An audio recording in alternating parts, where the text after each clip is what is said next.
Welcome to the Genius Factory. Enjoy the video. You start by creating your Time Doctor account and verifying your email so tracking is secure.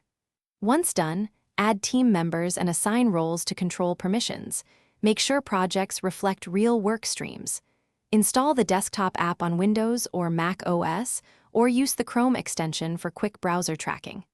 Now, open the app, sign in, and select a project. This first action begins accurate time capture and links entries to projects for billing and reporting. Next, focus on consistent daily tracking. Press Start when you begin a task and Stop when you finish. You can switch tasks, and Time Doctor preserves each entry. Enable screenshots and app/website monitoring for accountability, plus idle detection to discard inactive time.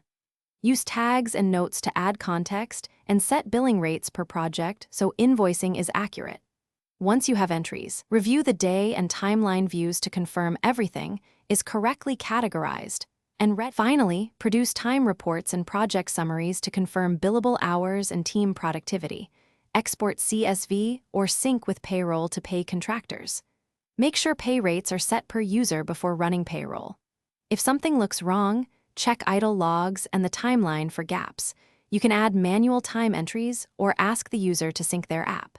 If the desktop client fails, restart it and confirm internet connectivity. These steps resolve most sync or missing time issues quickly. Thanks for watching. If you found this helpful, don't forget to like and subscribe.